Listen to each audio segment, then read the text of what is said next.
Hey everybody, welcome to the 43rd episode of the Let's Talk Wiki podcast.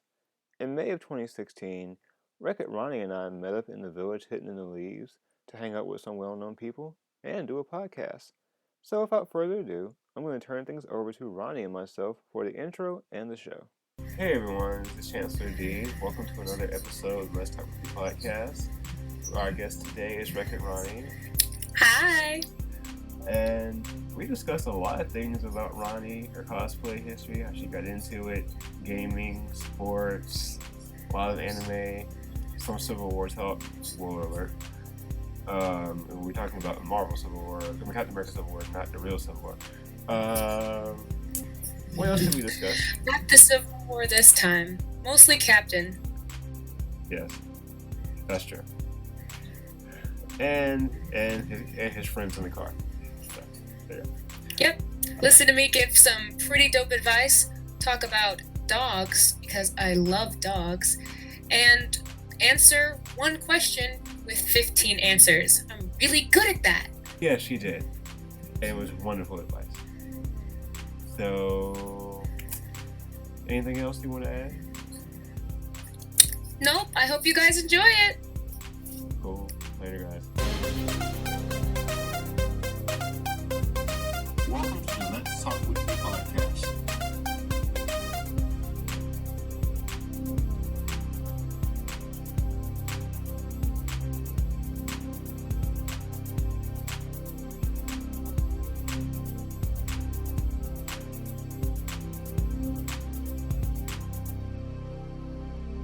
Who is Wreck It Ronnie? Like, what is your origin story?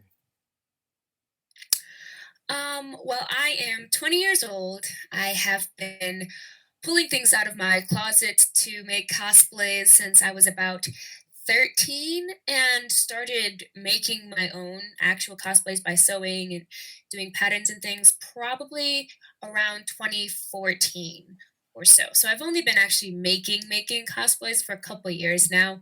That's probably about when my cosplays started being any good.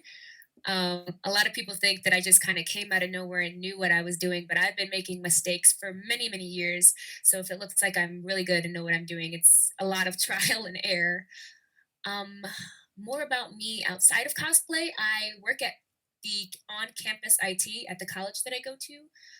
I go to a very small liberal arts college in the middle of a cornfield in Ohio, and I love dogs a lot, and you will probably catch me talking about dogs.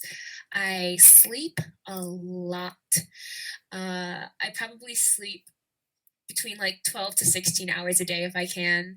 Um, and I'm a communications major, a rising junior, and I like anime and video games and cartoons in general. I'm a huge nerd. Always been in front of the TV watching cartoons. Never really stopped doing that. And I guess Wreck It Ronnie itself was born when I decided that the name I had previous wasn't working out. I used to be on Tumblr a lot, and I had a URL because I was really into the webcomic Homestuck, and my URL was Turn Tech Given Head, which was a joke based on the tagline of one of the characters whose online username was Turn Tech Godhead, and I make a lot of dick jokes as well. So that was perfect for me. But I realized after a while that I was a lot more complex than just Homestuck, and that my cosplays weren't confined to just Homestuck, even though I have made quite a few Homestuck cosplays. And I wanted something that was just more in general. So I ripped off a Disney movie, and I really like Wreck It Ralph. That was a good movie. It's not really special to me or anything. There wasn't any like connection between me and Ralph. I just liked the way Wreck It Ronnie sounded, and I needed something that was short, concise, had my name, and that's how it was born, I suppose. Okay. 'Cause I was wondering if the Wreck It Ralph had anything to play into your name, but I like it. Thank you. Okay. So I think with listening to everything that you said that you do, you are an eclectic nerd. best description I can give, I think. Mhm. Okay. Communications major, like art, art, draw, anime, video games. Okay. So you are a very well-rounded individual, and I like the fact that you changed your name. It doesn't keep you in a box. So that's a good thing. Yeah. Unless I become really big, I'll probably have to change it again because Disney might try to sue me. Or they can give you a job. Oh, that would be awesome. Because I was wondering, like, this seeing some of your cosplays, like, is she gonna do something Disney? Oh wait, you did do the mini, if I'm not mistaken. Yes, I have cosplayed a sort of human version of Minnie from Kingdom Hearts. The costume and design was from my friend Kitsu, who's King Kitsu on just about everything. And I also recently, I haven't gotten to wear it to a con or anything yet, did a gender bend version of Esmeralda from The Hunchback of Notre Dame. So I'm excited. Actually be bringing that to the next con I go to. Okay. So yeah, Disney will give you a job. They'll just, I'm sure at some point they're like, can you do somebody from Wreck It Ralph, please? Yeah. When I was younger, I really wanted to be one of the face characters at Disney. I wanted to be Jasmine really bad. I thought that I could go to Disney World and be Jasmine, but I don't know if I have the correct facial structure to be Jasmine. But it's still a hope, still a dream. Anything is possible. As they say, Disney magic. Yeah. I believe it. Just I think one thing is anything I can say I learned from cosplay in a short amount of time I've been doing is just put yourself out there. So to say to you, just put yourself out there and just see, hey, anything is possible. Is the other thing is we're in 2016, so things can change. Like anybody can do anything that they set their mind to. So, Maybe. that is this evening's The More You Know segment. Okay, great. Okay, so you mentioned I've been kind of like jump around here to different topics, but your cosplay, like, what are some of your favorite cosplays that you've done? That's always a really hard question for me because I think favorite is such a subjective category. Mm-hmm. One of my favorite cosplays to wear just because it's super comfortable. I do a humanized version of Mordecai from Regular Show, and that one is just a really fun cosplay to do, especially if I can talk somebody into cosplaying Rigby with me because we just have an excuse to run around and be really annoying and just kind of troll all over the game room at a convention. A lot of people don't recognize who we are when we do that, which as much fun as it is to be recognized and get stopped for photos, which makes me feel really good and really accomplished as a cosplayer. Sometimes it's just really nice to take a break and know that people won't stop you and you can just run around and hang out with your friends and that it'll be a really fun time and that nobody's like looking at your cosplay or looking at you indefinitely. You just kind of like you blend in a lot more. Um, but as for, big grandiose, I am cosplayer, hear me roar favorite kind of cosplay, it would probably be Panty as of now. I do have a pretty big cosplay coming up for the next con, but it's a secret as of now. Um, but for Panty, it's really funny.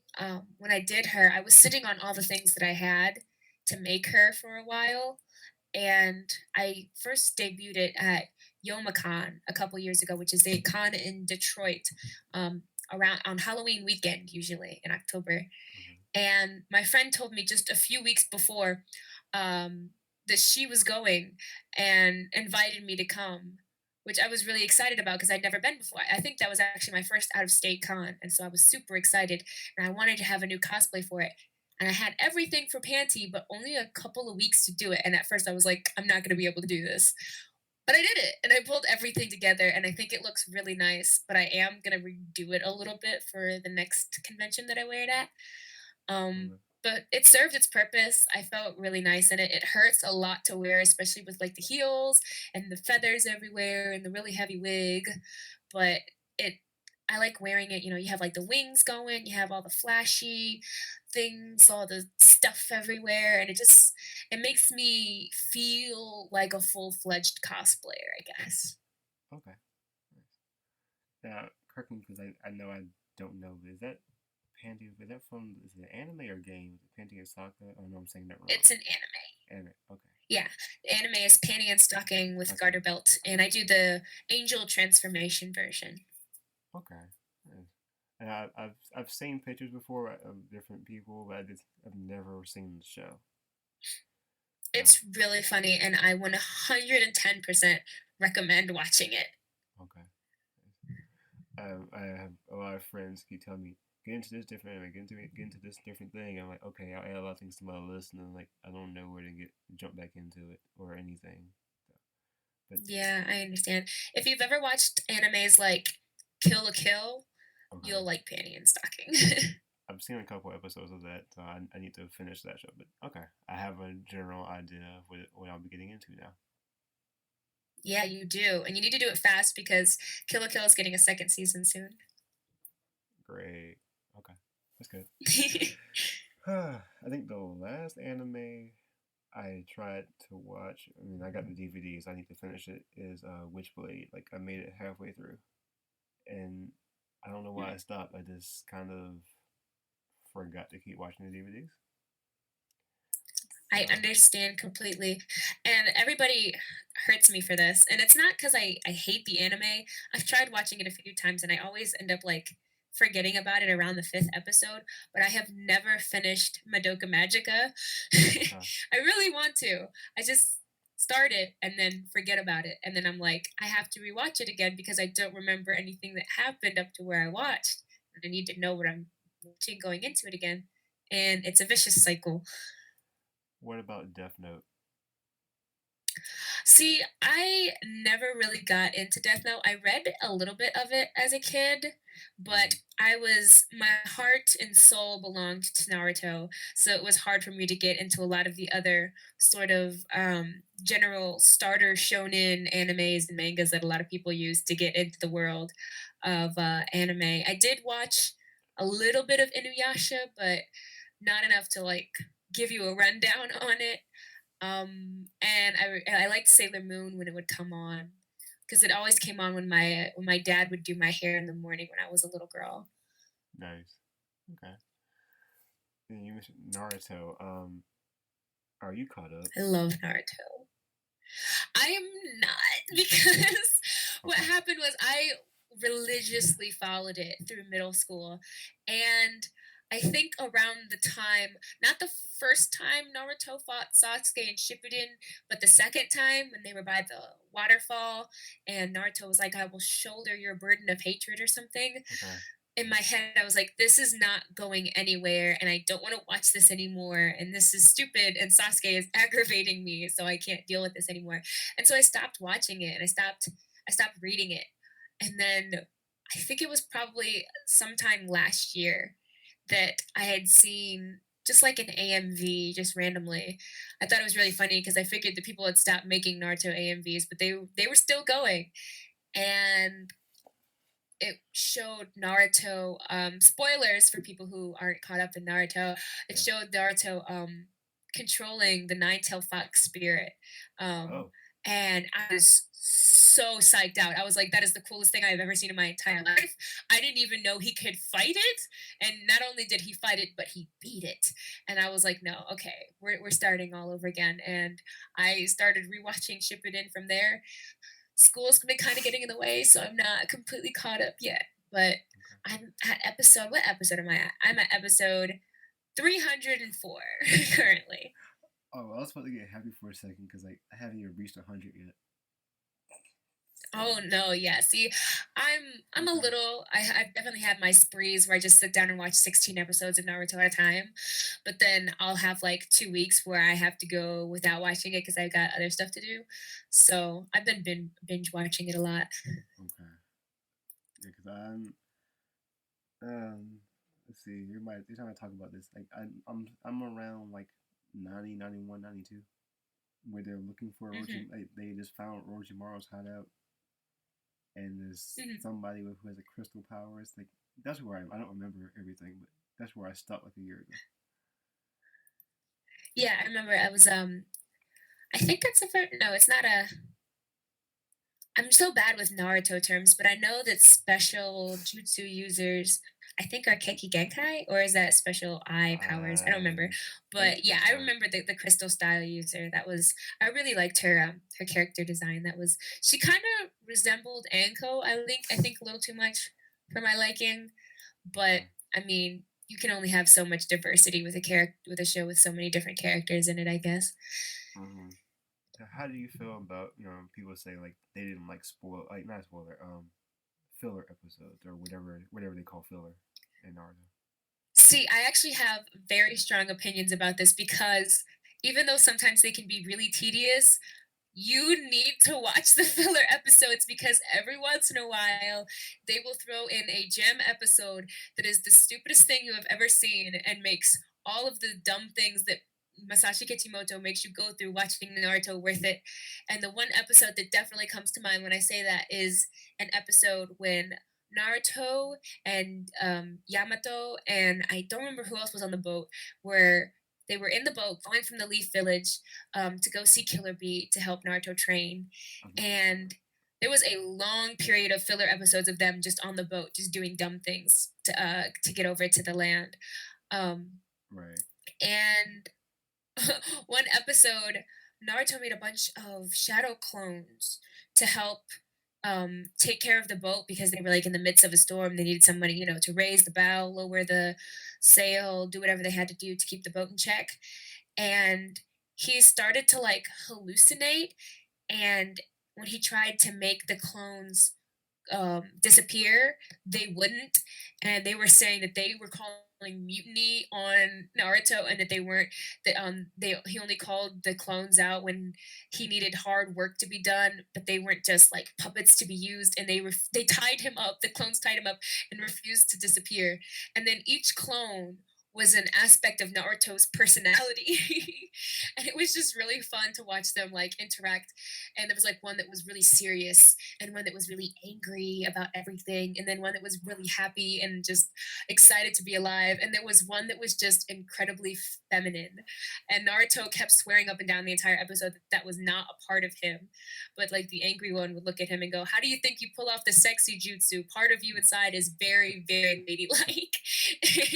And it was just a really fun episode. And if you skip the fillers, you would miss out on that gold of comedy, and so nobody should ever skip the fillers. Okay, I agree because I'm like, for me, like watching anime, like starting in Toonami back in the day, like I didn't know what was what. I just watched it, Hmm. and so when let's say Dragon Ball Z, like there's an episode where they go get a driver's license. I'm like, I didn't know that was like filler. I was like, it's episodes. I didn't know, Hmm. but now that I'm old, like older and looking back at it, I'm like, you can tell what's what. But I still enjoy those random episodes that they're kind of off on the beaten path, but they still fit in and they make the story better. Hmm. You know, I just Yeah, I as could pretty much tell when filler episodes were when I was younger, just because I would read the manga alongside with the anime. So I was like, "This wasn't in the manga. You made that up." okay. I see. See, I haven't gotten into reading manga yet. I need to. You should. It's great. Okay. So and I know you said Sailor Moon too. I know I might have missed something else you said. Apologies. You said Sailor Moon. So do you watch Crystal? Sailor Moon and Inuyasha Inuyasha. were Okay. the ones, but I didn't watch a lot of them. Yeah. They Okay. were just kind of like on when I was little, so the memory of them is kind of fuzzy in my brain. I just vividly remember bright colors. Okay. Yeah, I didn't. I think I know. I got to see the ending of Inuyasha. Like, was it the final chapter or whatever they were calling it? And Hmm. Sailor Moon. I remember watching it like after coming home from school in the afternoons, but I couldn't follow it because I didn't know. Like, I wouldn't remember every time it was on. I would just watch it because it's like, was it Kids WB in the afternoon? Like, it was Kids WB, random cartoon shows, and no idea it was called anime. But Hmm. childhood. Yeah. fun times. Um, well, I'm gonna throw something out here at you. I was gonna say something like this to it at the end, but I think now's a good time to do it. Um, if you could be a member, like, so sometimes we do like little games on the podcast. Usually it's like the date, marry, kill, but I'm not gonna do that one right now. I'm gonna do if you could be in the Naruto universe in a particular story arc, what would you be? I'm gonna say story arc from what you've seen. um, if I could be like the main character in Yeah, the yeah, arc. like main character, or like is there like a part you know a main character you want to be, or if you could just be there and witness it, or yeah. Hmm. Um, Things I would like to witness would probably be Naruto defeating Pain was a really cool thing for me. I liked watching that a lot. Um, and even though I'm not there yet because of watching wise, I still definitely ruined the end of the anime for me by reading the last couple of chapters because I needed to know. Because everyone's going to be posting spoilers anyway, so I might as well read it. I would have liked to see the final battle between Naruto and Sasuke. That would have been kind of cool to watch from a very far distance because they are very destructive.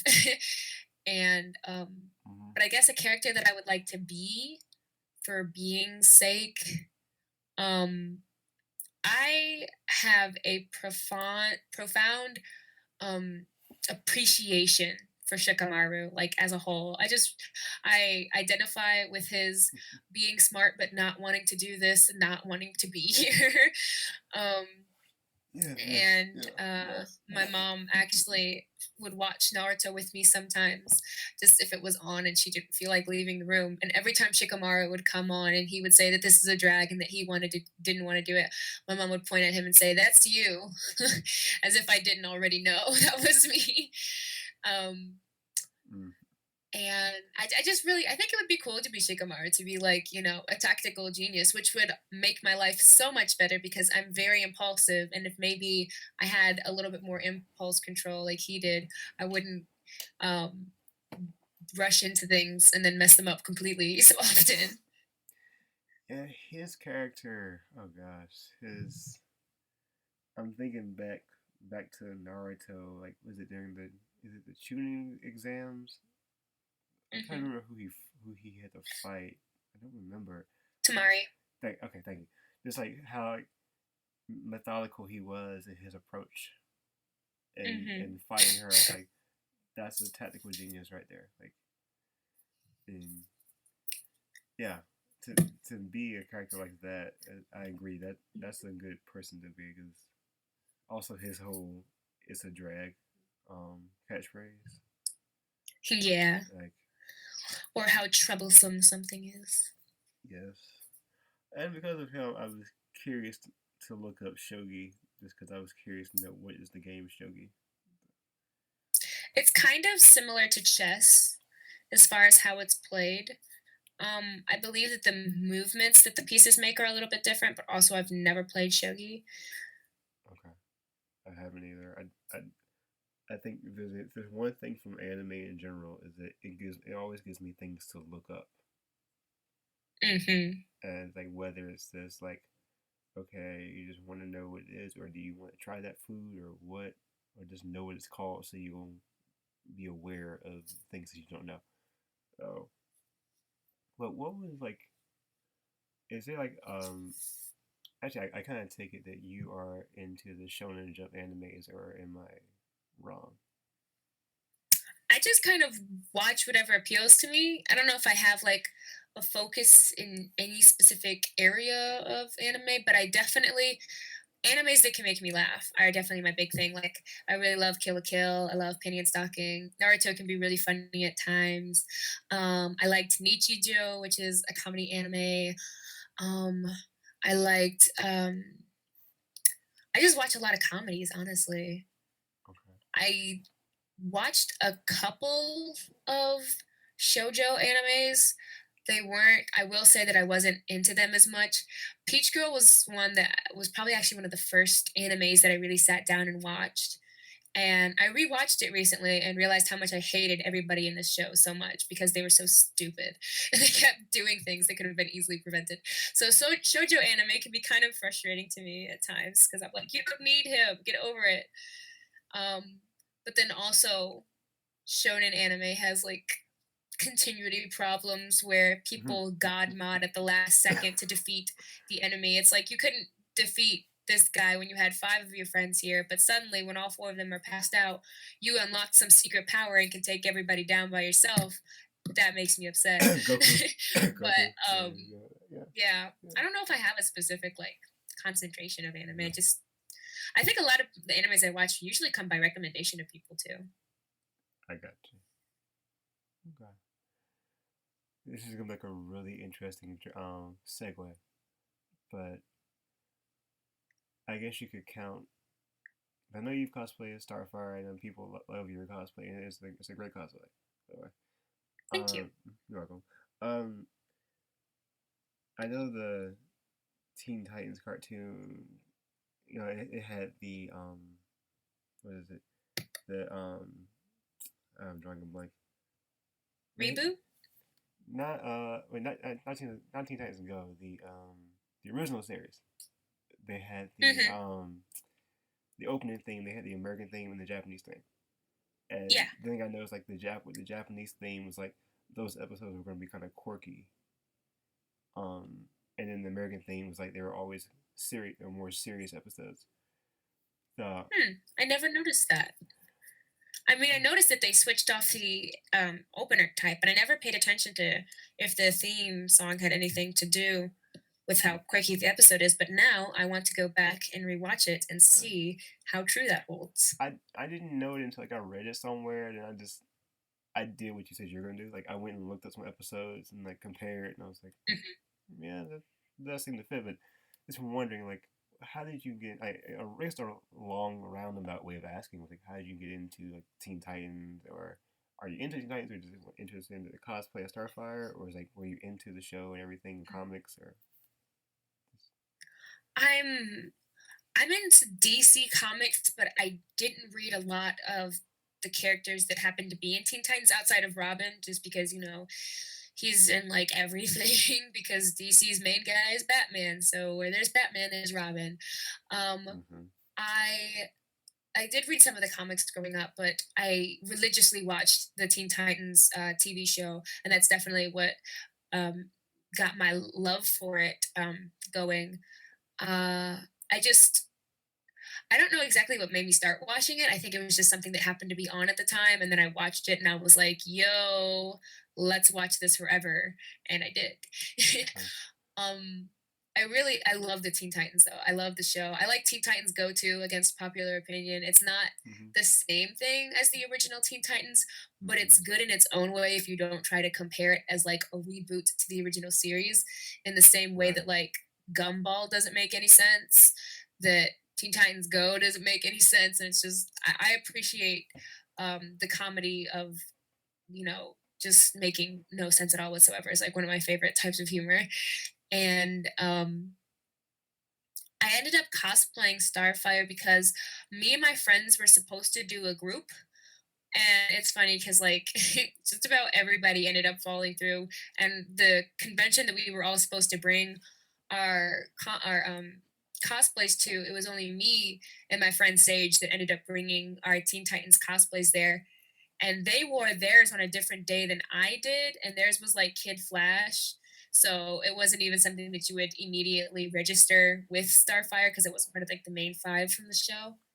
I also really like Young Justice. Young Justice is awesome, and they need to have Starfire in the next season. Yeah, yes they do. Yeah, I agree. I I'm having a lot of hope that season 3 will happen because we need it. Yes, we do. The last 30 seconds of season 2 is all I have to say. That just made me mad. We don't talk about that because I'm still in denial. Everybody's fine. Everyone is alive. Nothing happened. For spoiler for those who have not watched it or finished watching it on Netflix, You watch it. Fast forward like 30 seconds. Kid Flash did not die. I don't believe he died. He didn't. I He's alive. I want to hold out hope because it was such a weird way he died. It was so immediate, and they didn't dwell on it enough. Part of me just kind of wants to hope that he's alive, even though my roommate is dead insistent on his death. I know that she wants him to be alive too on the inside. my theory, and I'm gonna jump back to Teen Titans in a second. My theory is he tapped into the Speed Force because they said he was slower. Like they made the point. They Hmm. made a point to say that for some reason that he was slower and he disappeared into the vortex. So I'm thinking just because he disappeared doesn't mean he died. It means his energy either was transferred or he went through the Speed Force, either went through time or went to a different Earth or something. Yeah, that's kind of what I thought. That it just kind of like I'm holding out. transported him somewhere weird.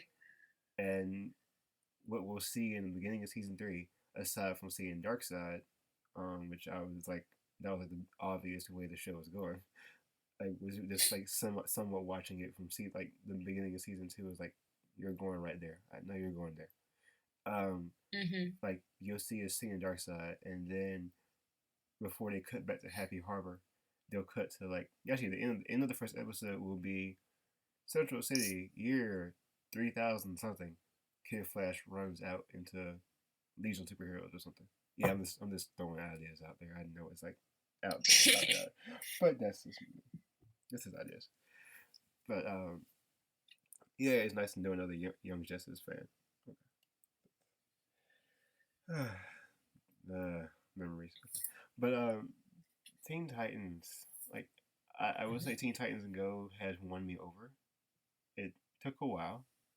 I didn't want to I didn't want to like it just because they That's can't how it gets you. just because they canceled Young Justice. I was like, what is this? But I think my favorite episode was Driver's Ed. Like, Driver's Ed is such an important episode. I knew I made a good decision in liking Teen Titans Go when Robin was in the car by himself, like beatboxing. And I was like, this is the Robin I've needed my entire life. if for some reason the internet took that and ran, because like I saw the clip the internet made like a 2 minute clip or something out of, or a minute clip or something of him just dancing in the car. I was like, okay, this is You can put Robin dancing to anything. that I'm thinking about it. Yet you can, okay, because I'm Just like throw some DMX behind it. oh wow, okay, Perfect. okay, all right, that can work. Because now I admit I'm very far behind in Teen Titans Go, but this Beast Boy and Raven thing, what's going on? Does he like? They I know are he in likes it. love secretly. They kiss behind bushes. That sounds like a joke, but that actually happens. They go Oh, behind bushes and kiss. also they But are. of course, the whole Terra thing happened to have had to happen first. There we go. That's true. It did. Okay. I think I saw. Yeah, I saw the Terror thing, and then Raven was jealous, and Hmm. then that's kind of where I maybe fell off, and then I would see random episodes here and there, and then I was somewhat confused. Okay, but you cleared it up for me, so thank you. That No problem. helped. Have you seen Teen Titans versus Justice League? I mean Justice League versus Teen Titans. I a lot of people want me to, but I'm very stubborn, and a lot of the reason I don't really want to watch it and I haven't seen it is because I am a diehard. Um, I really am a diehard Beast Boy and Raven shipper, and the fact that they shipped Damien with Raven really grinds my gears. And Okay. I understand, like somebody told me that it was like maybe it's just a phase, and that they'll break up and then Raven will be with Beast Boy later, which is fine. But I still don't want to see them together. I did watch all the parts with um, Nightwing and Starfire though because I love that ship a lot. I love it a lot. Mm-hmm. So I watched that, but I didn't watch the whole movie because I didn't want to see Damien and Raven together. Okay. Because I think in terms of like I know how the story they built up starting with Justice League War. Like I've missed a couple movies along the way. Like I missed Atlantis, Dawn of Atlantis, and what is it, Bad Blood, I think. But as a friend he has all the Batman ones. So I've watched the Damian progression, and I think to see this is like okay, but no, I'm Beast Boy Raven, not Damian Raven. That's not gonna work. But with their whole emo thing with both of them, I can see why it works for this universe. But we need to have some sense of classic in there.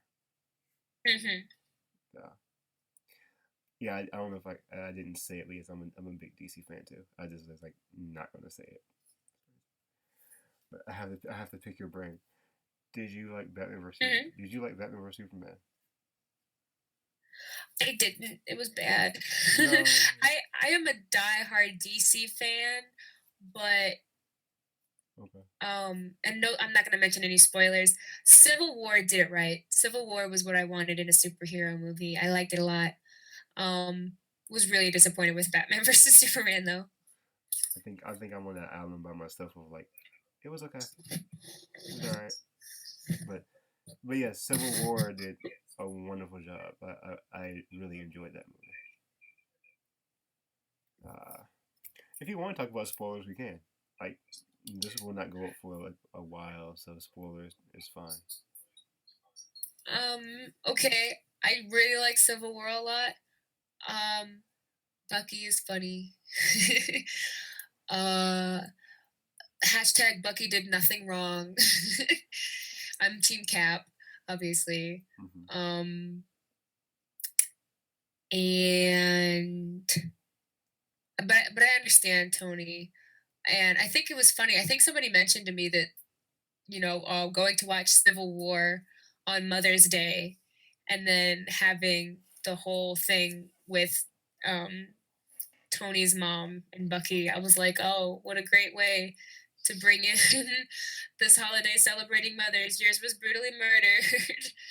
But yeah, I Mm, just really like the cinematography was just really good. And I mean, let's be real, everybody watched Civil War for Black Panther.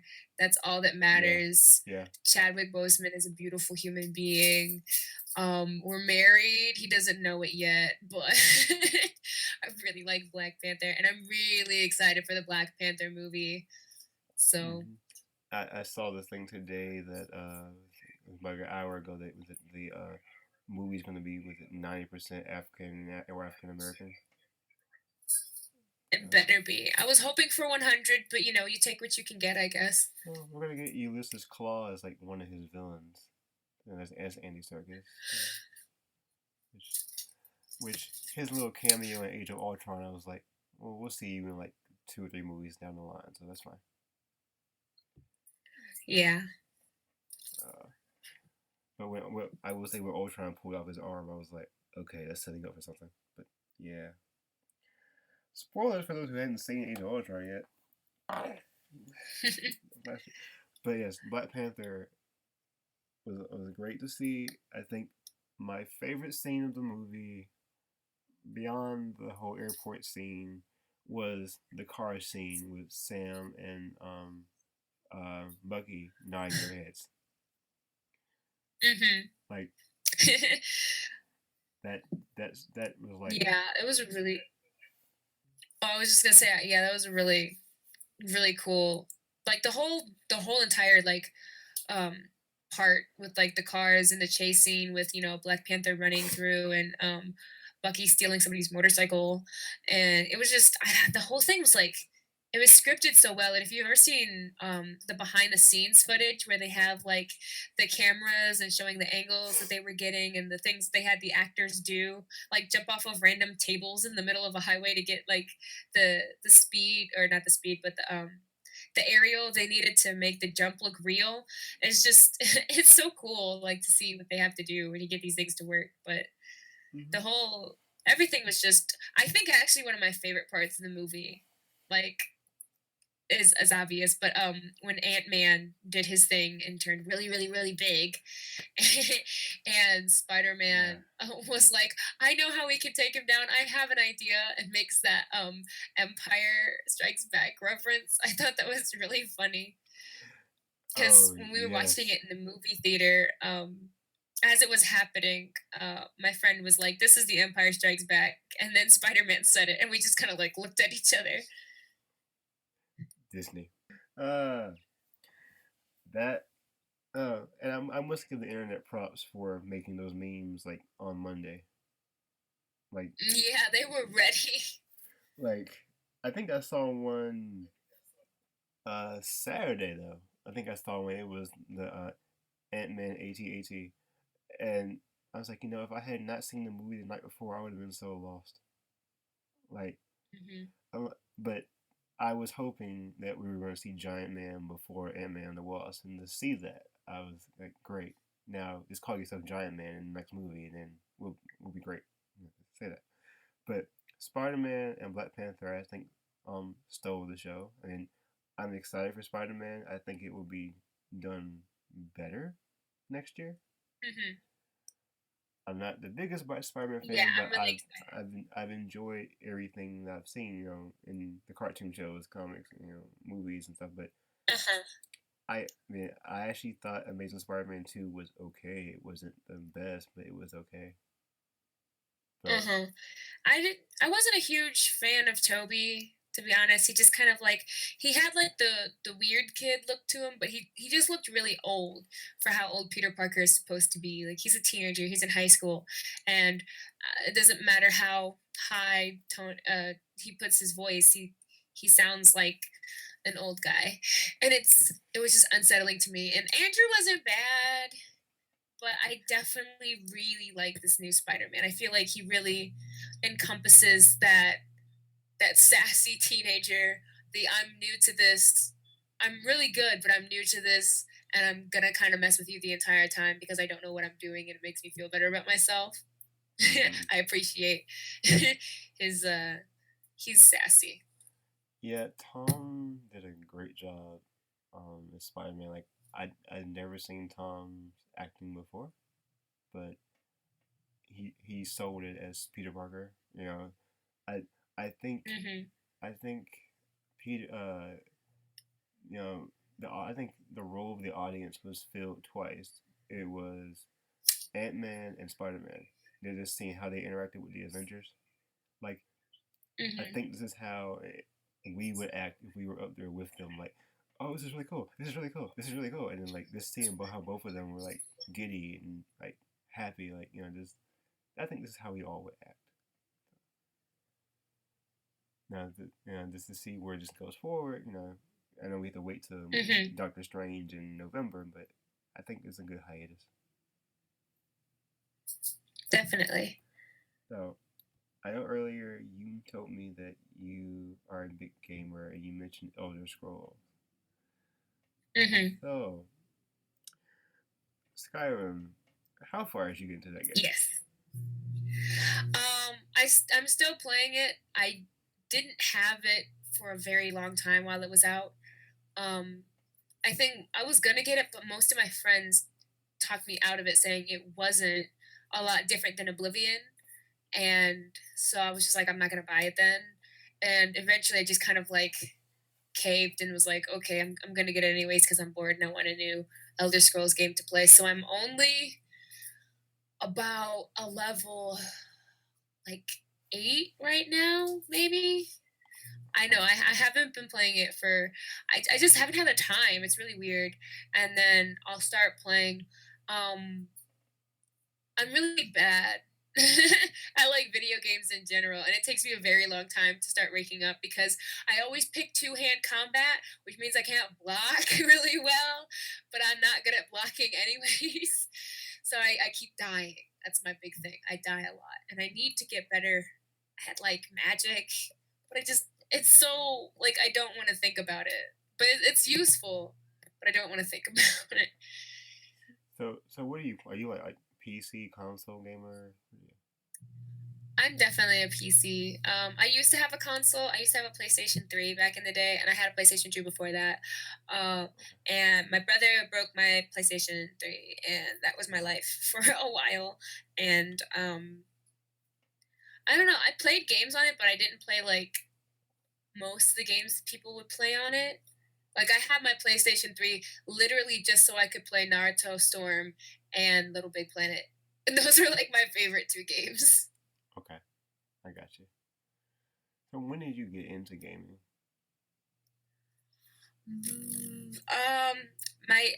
I've always played video games. I remember I had a Game Boy Color when it first came out.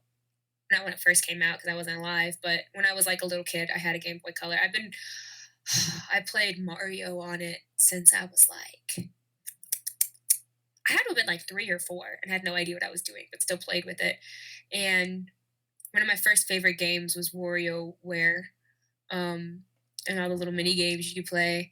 And I had the original, Super Mario Bros. Um, and I remember back when Game Boy Advances came out, and it was awful because there was no backlight, and you had to have like this little clip-on LED light that would be over the screen so you could play it at night, but it would drown out the screen so bad. It was so awful. I had the original Shrek video game, which was so bad, but all my cousins had it, and we would sit around and play Shrek with our little LED lights because it was too hard to see the screen, and it was just a really good pastime. I had like the pink, sort of like see-through Game Boy Advance, and then one time I was going through the parking lot playing it. And my dad was like, "You need to put that away and pay attention while you're walking," and I was like, "No," and then I tripped and fell and broke it. So I learned that lesson really quickly, and then after that, I had a Game Boy SP, and then I had a DS. I never got like a DS Lite or 3DS just because I was like, I don't care that much because I had a PlayStation and I wasn't as much on the handhelds anymore. And then after my PlayStation, I had a GameCube too. I had a GameCube. I still use my GameCube. I love it so much. And then I had a PlayStation 2, and then I had a PlayStation 3 that broke. GameCube is the best console ever. Don't let anybody tell you otherwise. It had a very short lifespan, but it was amazing. And Wind Waker is amazing. And Super Mario Sunshine is amazing. And Spyro is amazing.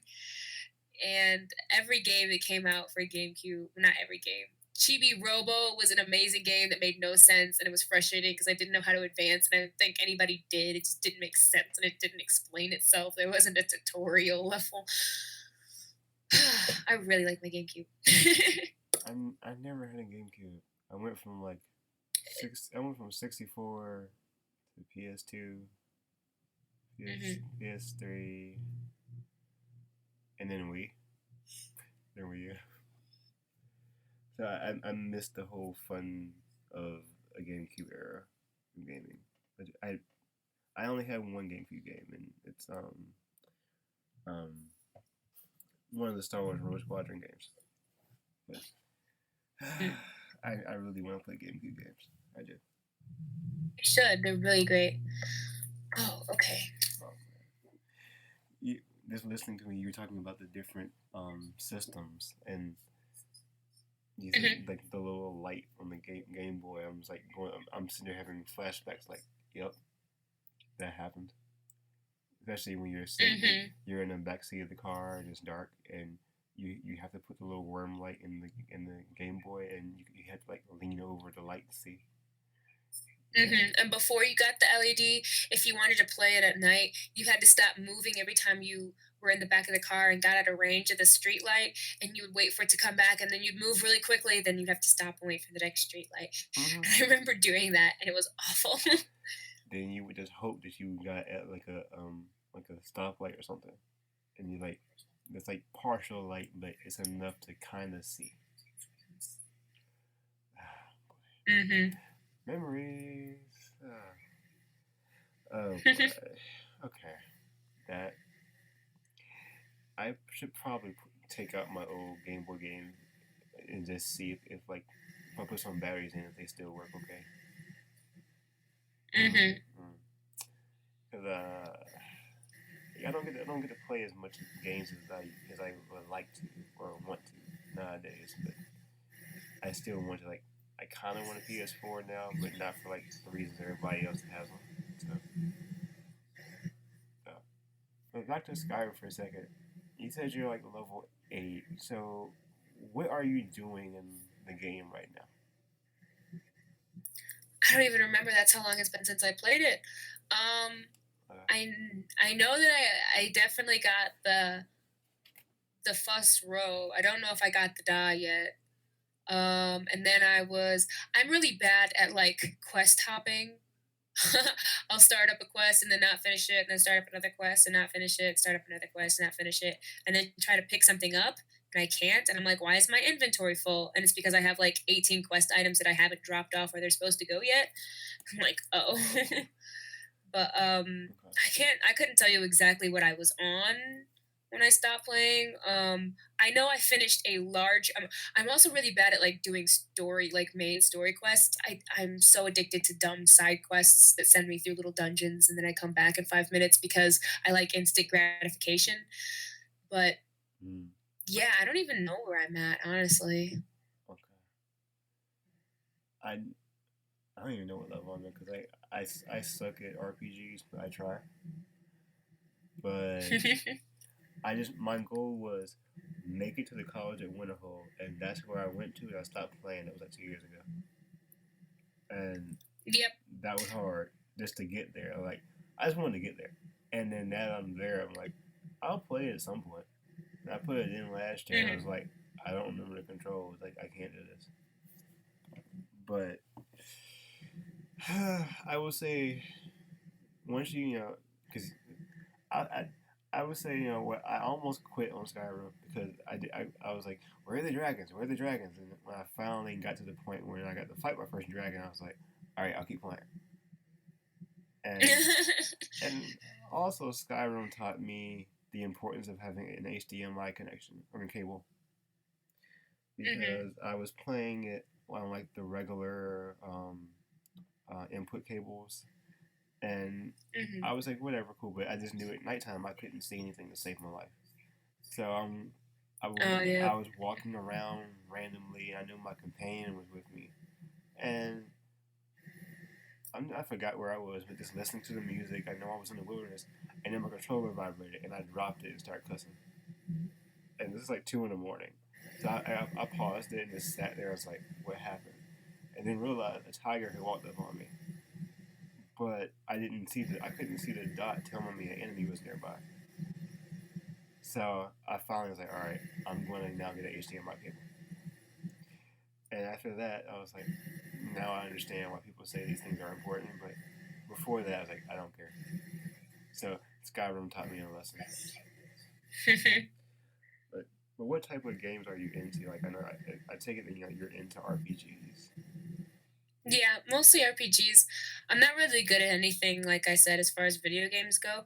I have like really selective hand-eye coordination. Like I can do things like sports really well, like in real life, and then you put me in front of a game, and I'm like, how do I aim? I can't do this. Um, I'm much better at playing with a mouse also than with a controller.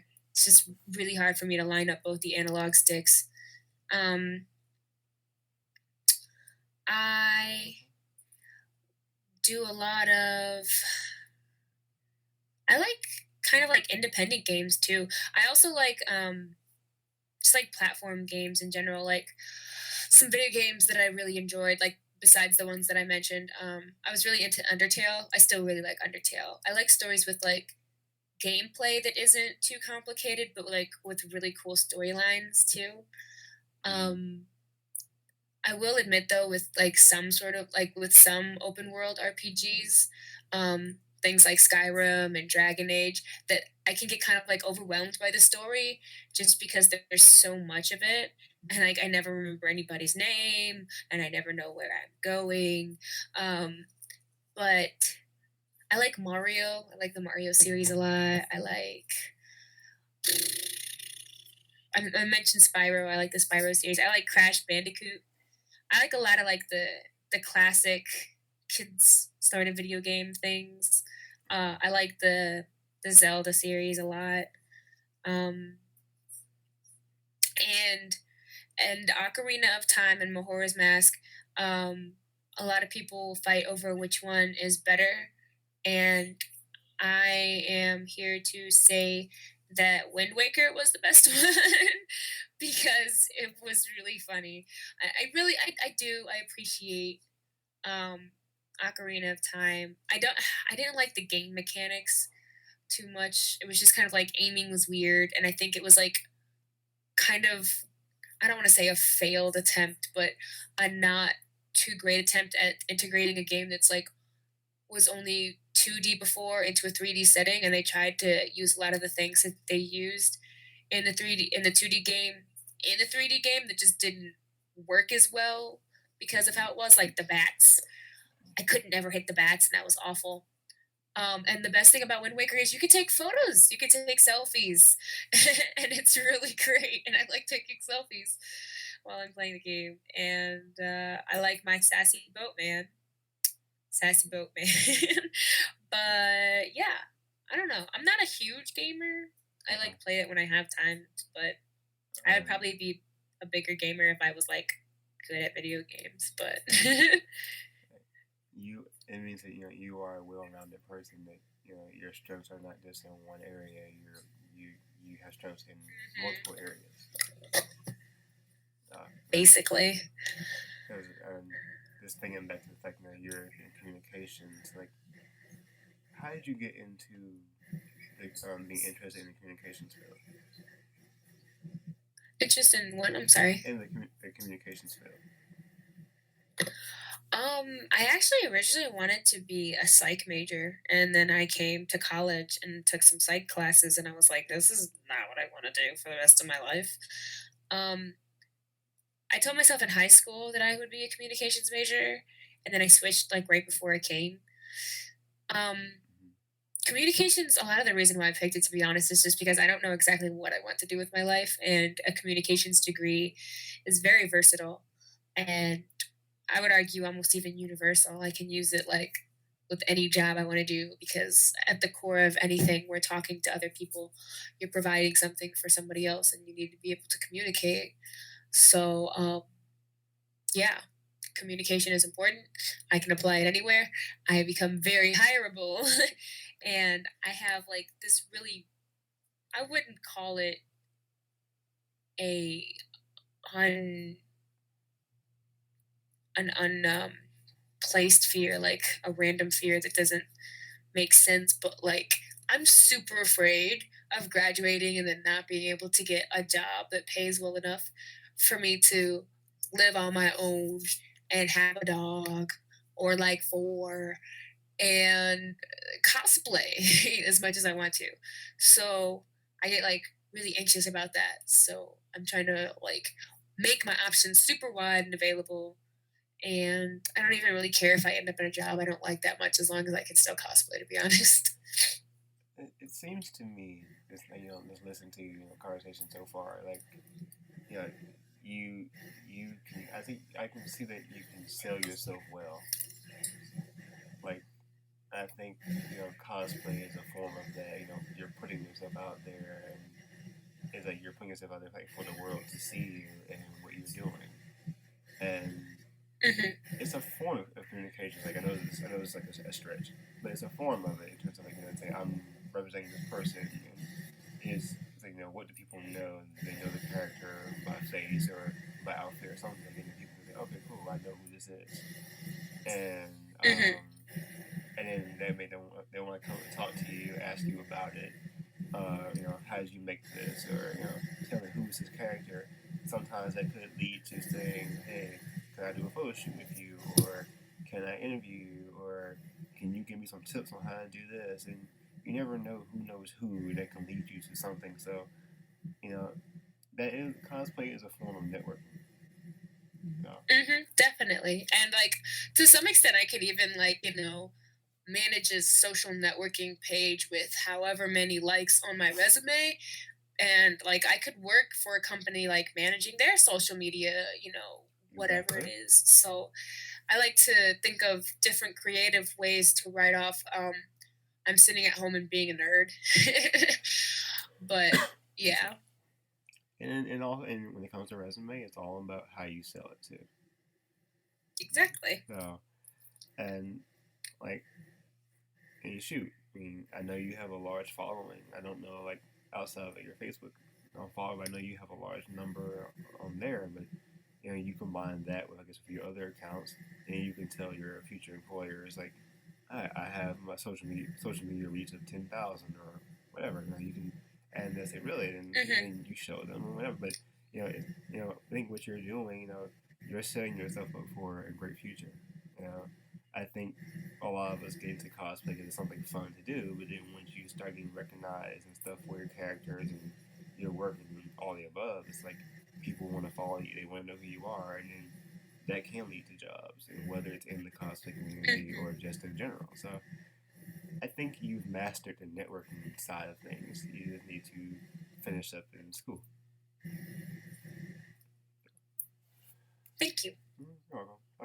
I think you have a good future ahead of you, and as someone that was in communications as well, like it's as someone that's kind of like, I guess, on the other side of it, it's, I guess I could say, stay in school as long as you can.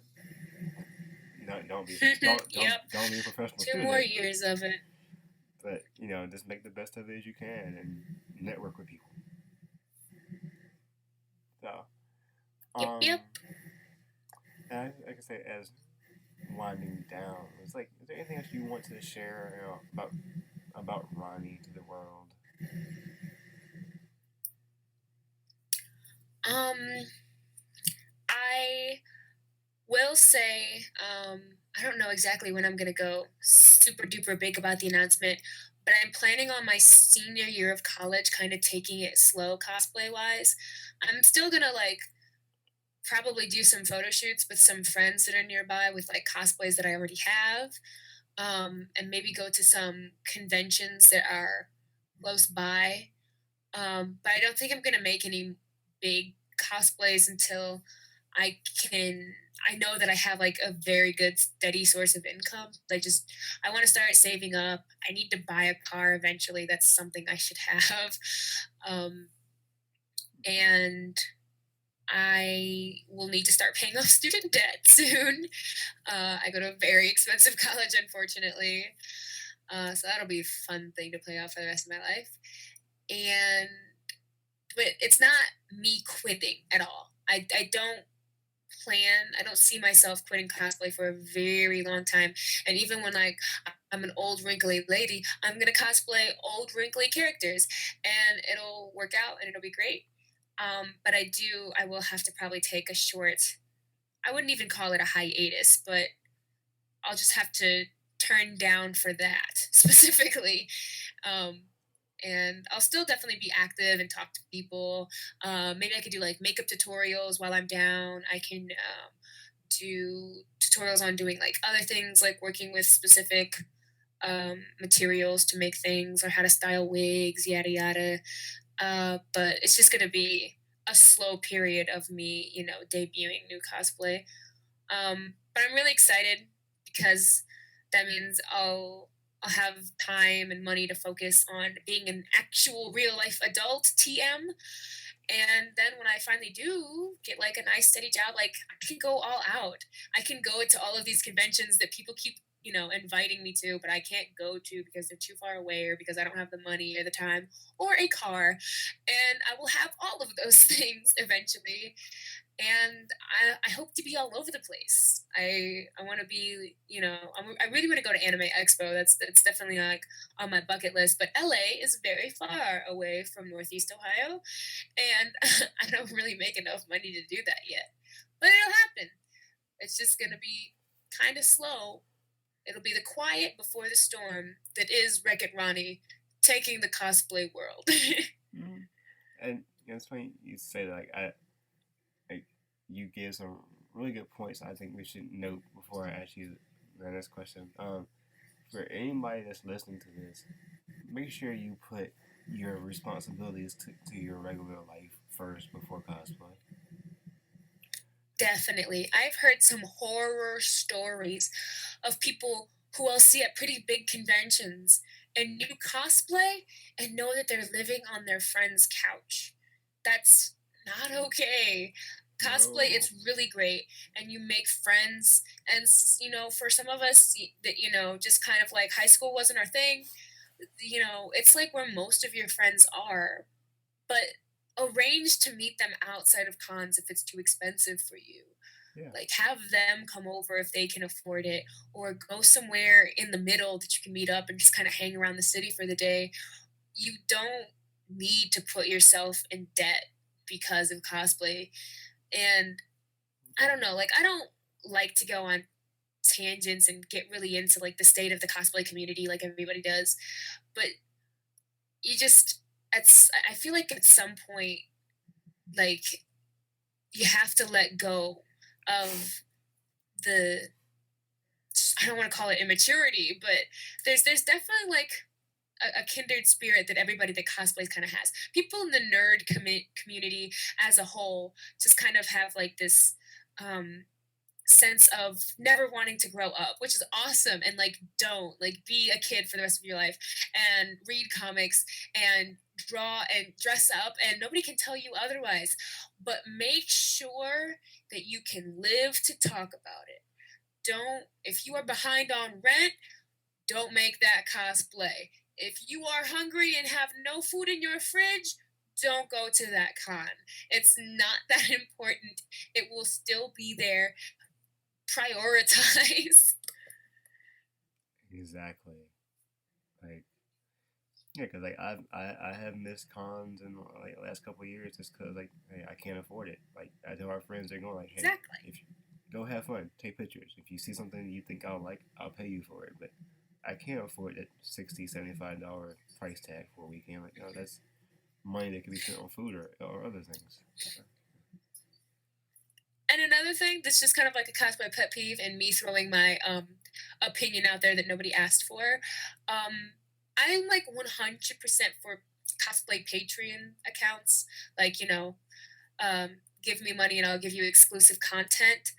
But if you have the money to go to conventions and make cosplays, you should not be making GoFundMe's so that you can eat and pay rent.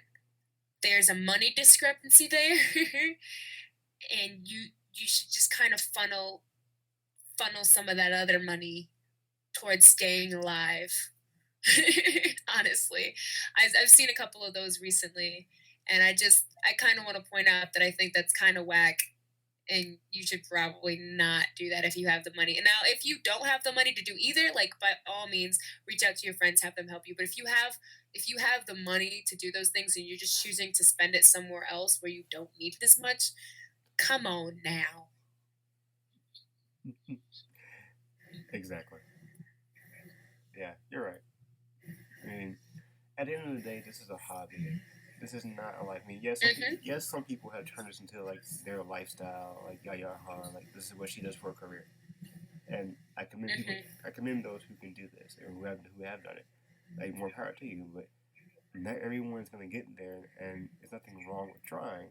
But then eventually you have to realize what is going to be my career, what is going to be my livelihood. Hmm. Is this going to be what I want to do? Hmm. Are you going to work for cosplay and then food and living, or is that something you can do like once a year and still have a life? You know? Yeah, and I mean, like, you can make a, a living off cosplay if like you do things like commissions. It's not my main job, but I do wig styling on the side for a pretty reasonable amount of money, I'd say. Like, I only charge like 15 or 20 extra dollars, like, outside of how much the wig costs or shipping costs, to style wigs for people. And like, you can do things like that. And my friend Kitsu, the one that made the mini cosplay, they have like an entire Etsy shop for full cosplay commissions and making giant gowns and like scaling things with like chainmail scales. And like, cosplayers can make some money and do some things without necessarily being big and selling prints of yourself. So it's like, if you have to funnel all your money into cosplay, like, make sure it's giving you something back. Yeah, you know, and that's another point. You know, we all have everybody has different skill sets. Put your skills to use. Hmm. Like There's another thing too, like being the like cosplay photographer. Start out getting doing free photo shoots, and then working your way up to charging, or just saying, hey, this is what I do. Here's my portfolio. You know, use these things like conventions and whatnot to your advantage. Uh, and I didn't ask, but what was your first convention? The first convention that I went to, I had to have been maybe 14, and it was called Shimboku-con, and the con is no longer open, but it was this really small con that was in the Cleveland area. It was the first hotel that it was at was really nice, and it was big and it was open, and it worked out well. And I guess they started running out of money, or I don't know exactly what happened, but they ended up having to relocate. So probably like 45 minutes away from where I lived, which wasn't bad, but it was a lot different from like the 15 minutes that it was before that. And I went there, and the place was so much smaller, and it was cramped, and there wasn't a lot of space to do much of anything. And um, there were panels that were being held. It was almost like a motel. It wasn't even like a real hotel, and the panels weren't even really being held in actual like panel type rooms. They were being held in like rooms like that you would stay in like to sleep, and there were people like sitting on beds to watch panels, and it was really crazy. um and I was like, I don't want to go to this anymore. So I didn't. And I didn't go the next year, and I think that was the last year that they had it open. It was funny because at one point, I guess a representative of Shimbokukan had sent me a message on my Tumblr at the time, asking me if I was going to go to the next one, and I was like, that's a lot of pressure being asked by the actual con staff if I'm going to go to the convention. And I wouldn't say big enough to be, like a guest there or anything. So I didn't think that's why they were asking. And if they were, it was a really, ambiguous and kind of scary way to do it. But that was my first convention.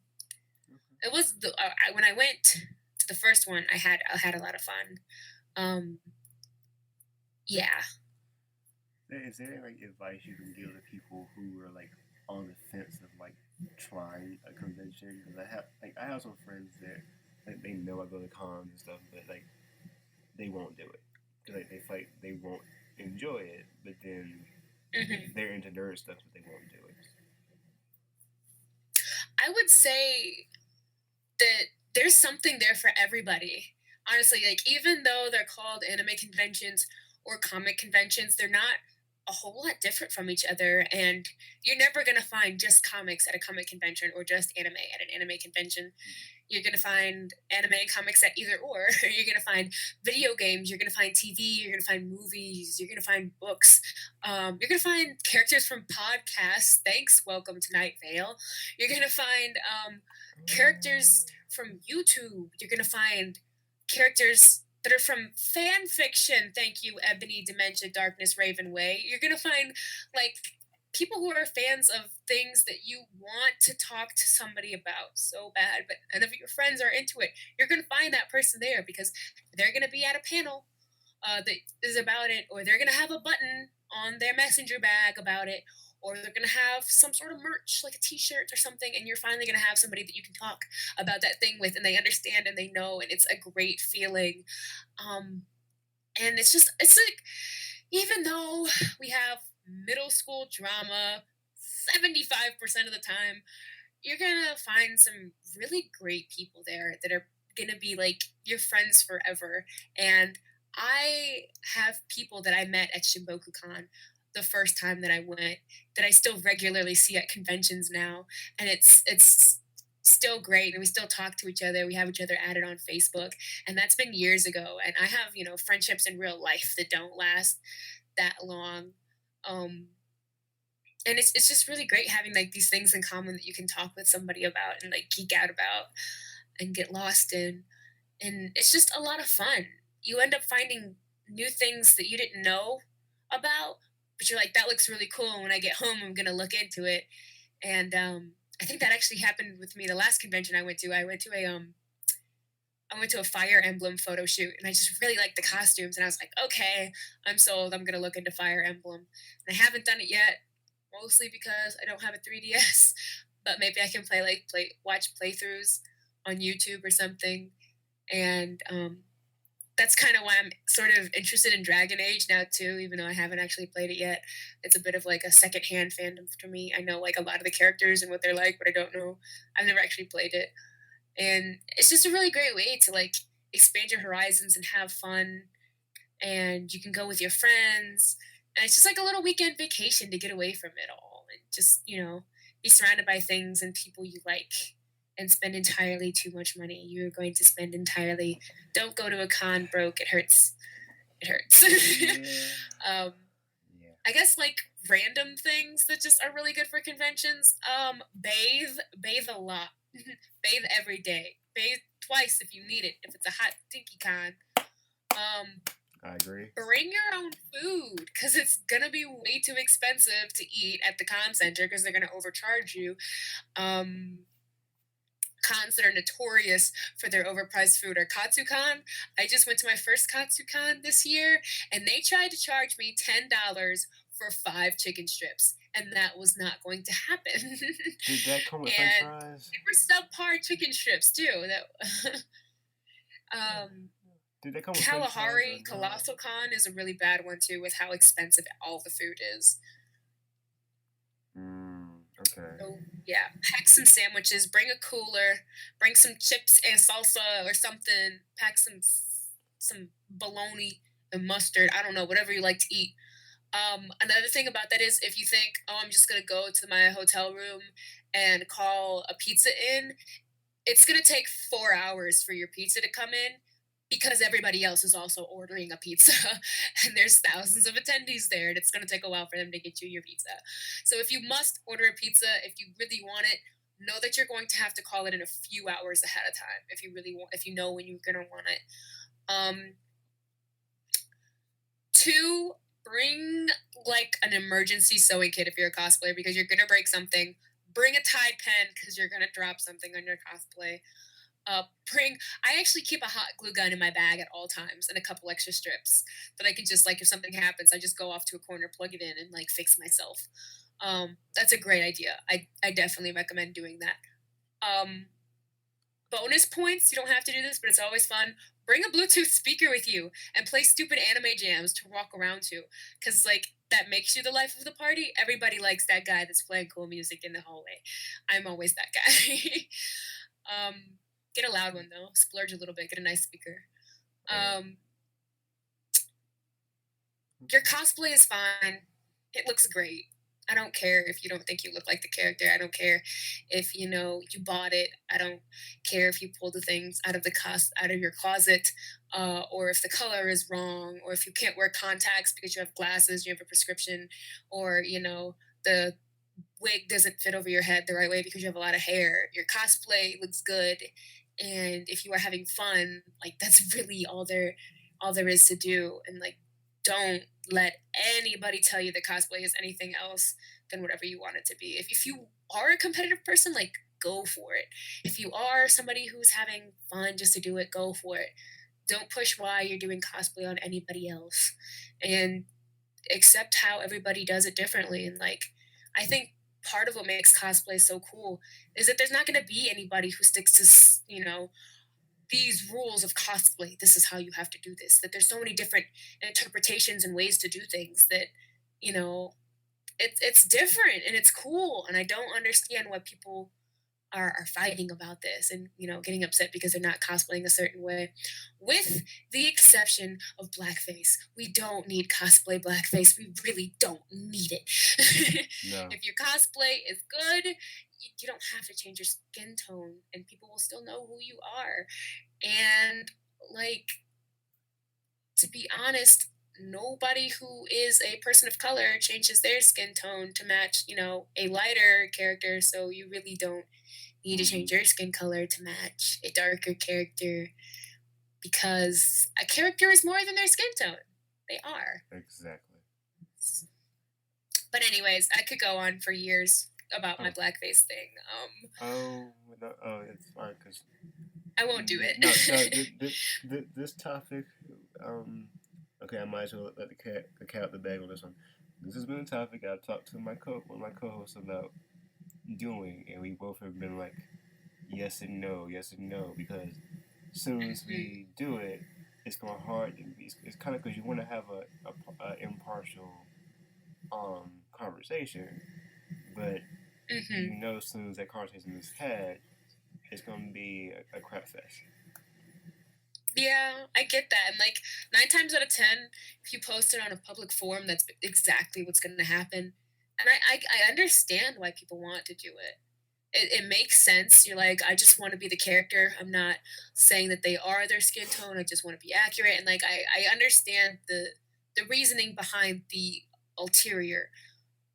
But at the end of the day, like a lot of the people that you're dressing up as a costume don't get the option, to take their No, skin tone off or take no, their whatever off. And that affects their life a lot. And exactly. I don't think that should be worn as a costume, to be honest. Um, Now, I'm not against, like, if you're super duper pale and you happen to be cosplaying a character that has, like, a sun kissed look to them, throwing on some bronzer. You, there's, I don't remember who exactly made it, but there's a 3 shade rule that if you go, 3 shades, more than 3 shades darker than your skin tone, you're doing blackface. So just chill out, use a little bit of light bronze, get yourself, glistening and glowy and stuff. So you don't. Some people just don't get sun, and they need to put on some darker foundation so they look alive, which is fine. Um, I get that sometimes too. Like for whatever reason, my face gets really, really pale compared to the rest of my body, and I'll have to use foundation that's a couple shades darker to match the rest of my body. And like I get that, but don't put foundation on that's like way, way different with the intent of I'm going to change my race. That's not okay. Exactly. Because we know what we saw in the news and Facebook pages like POC group and things in the last year or so with um, Garnet cosplayers and Storm cosplayers and other things. So don't do it, people. Yeah. Uh, I mean, Oh, also more con tips: bring water because you're gonna die if you don't. Get like a yes, giant thing of water and just take it around with you. Not pop. I know it tastes good and you think water is kind of weird, but that's what most of your body is made out of, and it will thank you later if you just drink water throughout the weekend. I always get like a giant like I'll like carry around a 2 gallon thing of water with me, just like occasionally just chugging it. It's good for you. You're gonna have to pee a lot. Make it so your cosplay is pee accessible. I've made some cosplays that are not pee accessible, and that is a bad time because you don't realize they're not pee accessible until you're about to explode, and it's just a really bad bomb that nobody wants to try to defuse. So make your cosplay pee proof. Um, Drink water, stay hydrated. Um, Sometimes you're gonna have to sacrifice the type of fabric that a character has so that you don't die. Like, I'm yeah, just gonna use this is the first character I thought of, Velma from Scooby Doo. Now, her sweater might look like it's made out of wool, but if you're going to be wearing Velma to Colossal Con, that's in Sandusky, Ohio, which has like an average of like 90 degrees every day, you don't want to wear the wool sweater. You might want to buy or make a sweater that's made out of cotton and maybe just bunch it up so that it looks thicker. Be careful with the fabric choice you use. Um, it'll look the same when you take photos. Just edit it. I don't know. And make friends. Talk to people. Don't think that because you're going to a convention alone that you're not going to have any fun. Like we're all nerds here, and we all want to make friends, and that's why we're here. So just like take a chance, talk to somebody, and if you feel like you're alone and you're not digging that, like go up to somebody that looks like they're having fun, make conversation and ask if you can like, join them because like you're alone and you don't want to be alone because I've had people do that all the time and I love that. And if you're alone and need somebody to tag around with, like I'm there.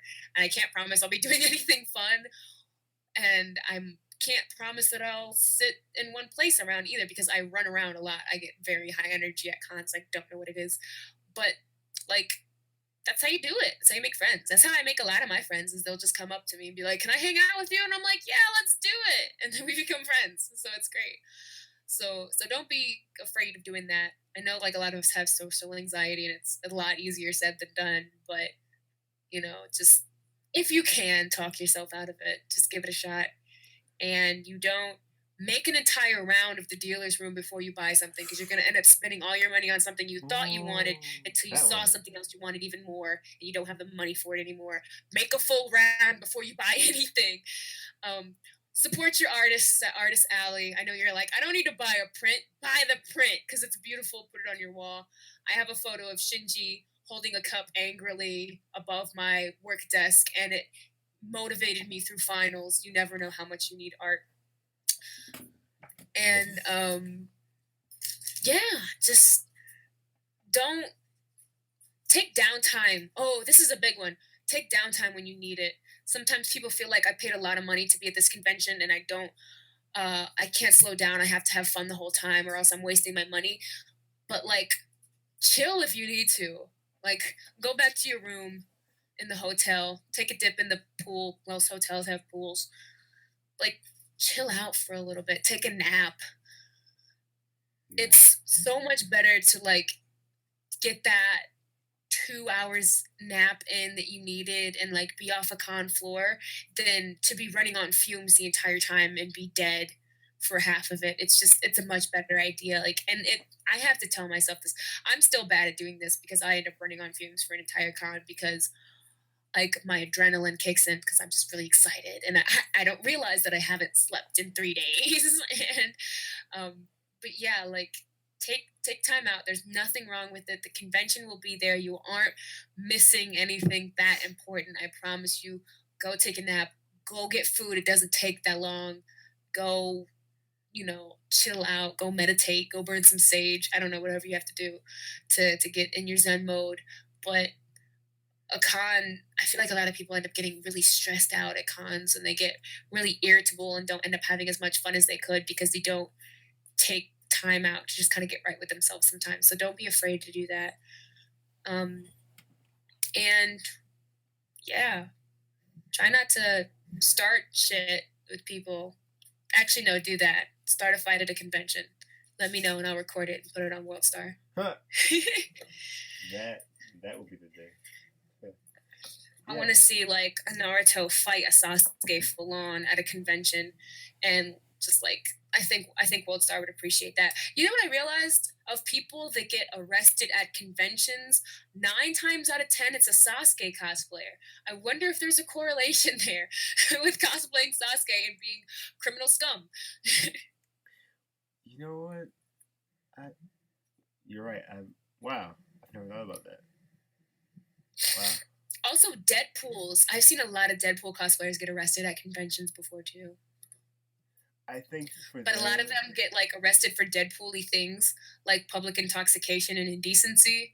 And like it's a con, and I get that you're Deadpool, but you can't be Deadpool. It's not. Life is not a movie. You will get arrested. Please be careful. Yeah, like I think like people that do like the video spoof things like D Pity, like I know they ask permission. I know they do that. It's like if you're gonna do something funny, ask permission, people. Yeah, that's another thing. Like, D Pity, I love him. He's so great, and all the funny things that you see on his YouTube channel, he asks permission first, and that's what I think many Deadpool cosplayers don't get. They're just like, I'm Deadpool, so I can get away with anything. No, you're still a person. This is real life, and if you think you're being funny as Deadpool and walk up to somebody and like grope them, like you're probably gonna get arrested and also beat up. So it's not worth it. Like if you're careful about who you ask and just say, it's foreign character, can I do this? Like they might say yes. I think if somebody asked me and came up to me and they were like, "Hey, I'm doing a thing for a video. Can I touch your boob real quick?" I'd be like, "Yeah, thanks for asking." Like it's not that big of a deal. Like just ask. Yeah, I think people think it's like, hey, I'm so much like you said, Deadpool. Like I know everyone always says Deadpool cosplayers. Not all, but some kind of get in trouble for doing the Deadpool things, like you said. And I've seen some where I'm like, okay, I think you asked permission to do that, or you just did it Mhm. and just ran off, and like you caught somebody off guard. I'm like, okay, that's fine. Mhm. I mean, Yeah.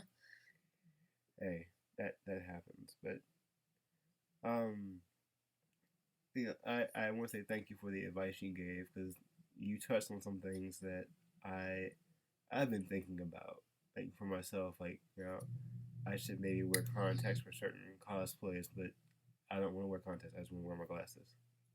And Mhm. and I'm thinking like it might look better if I take off my glasses in the picture. I should try to remember that. And then being okay with just having what I have and like in my closet. Like I don't need to have everything that's like matching 100%. Exactly. As long as you're having fun, like you're doing cosplay right because it's cosplay. You're playing. So Mm-hmm. like as long as you're having fun and not ruining anybody else's fun, you are cosplaying and you are doing it right and well. And here's another random thing that I just thought of. I keep throwing out random things. If you have like the extra money, if not, like don't worry about it. Honestly, getting business cards was such a smart idea, and not even because like I take myself so seriously and I'm a business, I'm a brand, so here's my card, but like I can't explain to you how many times before getting cards I would be at a convention and I meet somebody and we just click and it's so awesome and I want to talk to them again, but I don't have any paper and my phone is dead and their phone is dead, and like, or I'll give them my number and they forget to text me and then I never talk to them again, and it's just awful. But if you just like have a card with everything that they would need and you can just hand it to them, you know they have your stuff. It's also great for like hallway shots when you get somebody with like a really nice camera that comes up and decides to take your photo and you're like, I want to see that later. You can just give them your card real quick and make sure that you get properly committed, that you get to see it again because they'll send it to you or something. And Mm-hmm. it's really nice. If you can, business cards are amazing. Yes, as I'm sitting here looking for mine. Yes. Yes, Yeah. you're right.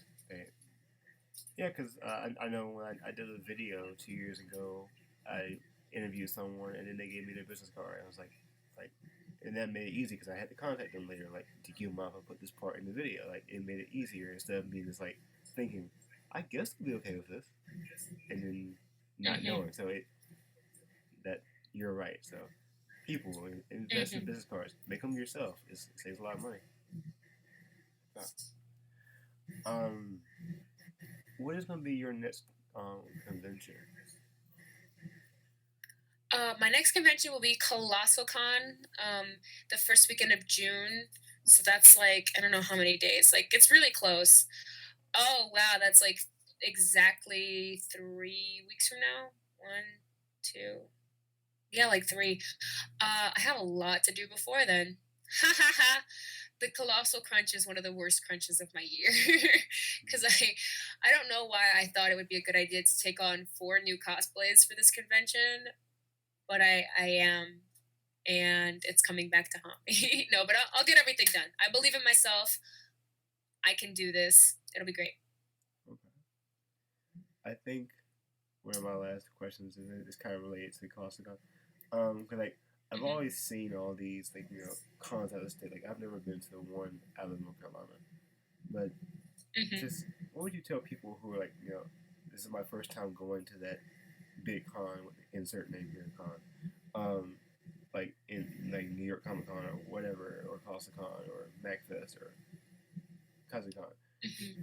I know you gave wonderful advice about cons in general, but what would you tell them? Hmm. Like so they won't fall into like that uber hype thing of like I'm here and then waste all their money. For Colossal Con specifically, there are definitely some rules that I think are really great because Colossal Con is not your average con. Colossal Con is the party convention. And 100%, like, I don't know any nice way to say this. If you are uncomfortable with drunk, loud people, you are not going to have fun at this con because everyone is a drunk, loud person at this con, especially anytime after 7. They start drinking early. It's going to be a bunch of drunk people. I've learned that when you're sober, that's not so much fun. Like being around a lot of drunk, loud people, it's kind of scary. But the minute you get boozed up yourself, you're singing, Mulan in the elevator with them, and it's a great happy old time. Another thing about Colossal Mm. Con, don't spend all your money in the dealer's room because on Sunday there will be the otaku flea market where everybody sells their old nerd stuff that they want to get rid of, and they're going to be dirt cheap, and you're going to find some really cool finds of things that just don't get sold anymore. And I found some really cool things. I think a couple years ago, I ended up buying Final Fantasy 13 in its original Japanese for PlayStation 4, which was really cool. I also had no idea how to play the game because it was in Japanese, but I had a lot of fun anyway. I figured it out. I just kept guessing. I was like, this looks like the right option. It was a really interesting game to play.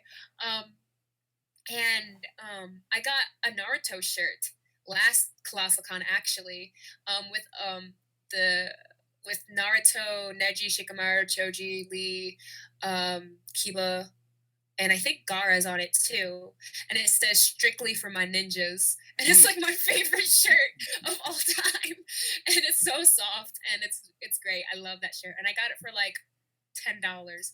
So that's like half the price of the usual dealer's room T-shirt.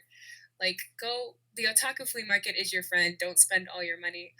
Um, as I said, Kalahari food is real expensive. If I cannot stress this enough. The colossal con plague is so real, and really the best way to fight this, wash your hands all the time. Especially, this is where most people get it, because they'll be playing around in the water park and they'll be in the nasty water having fun, and it looks clean and blue, but it's not because there's germs and there's people peeing in it and stuff. Like, don't. While you're in there, swimming makes you hungry. Swimming makes you thirsty because it's exercise. Wash your hands before you take food in the pool area. You will get sick. I see so many people jump out of the wave pool and then start eating chicken fingers, and I'm like, you are going to get the flu and die.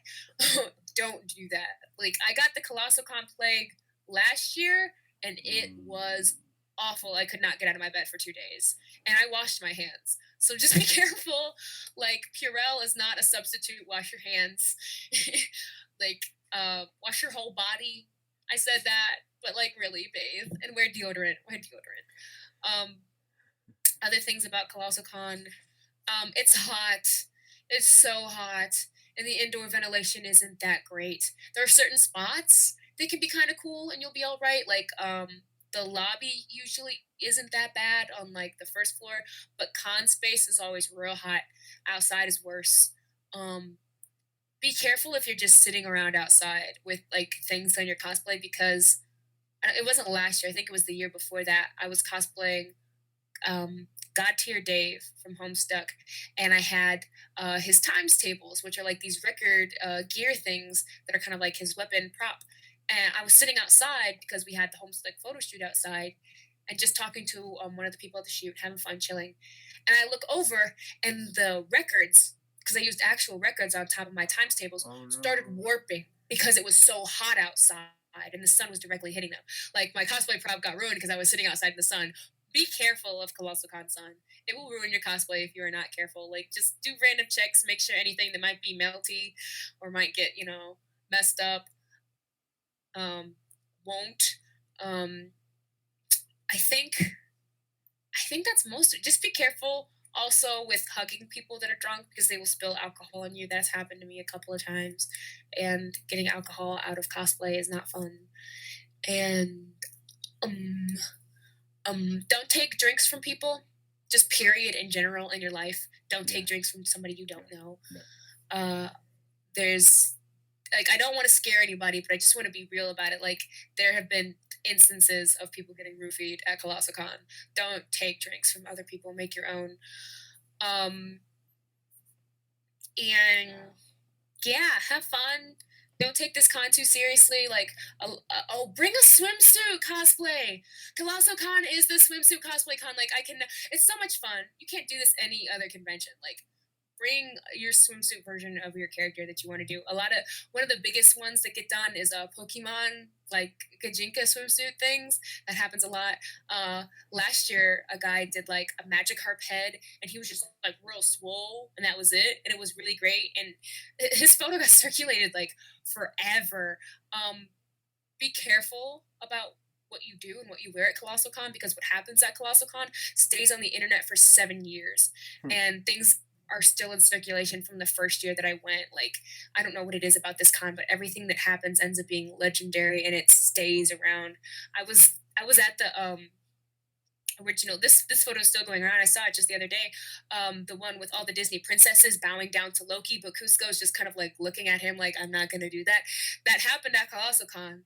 That photo circulated everywhere. It was really funny. People thought that that took place in Disney World. I was like, no, that happened at Colossal Con because I was there and I talked to the Cusco, and now I cosplay Cusco. Yeah, but yeah, like just don't take it too seriously. Have fun. Be careful. Be careful. Buddy system if you can. Just and cons in general, unless it's like really really small, like hometown. Buddy system. Um, and just yeah, yeah.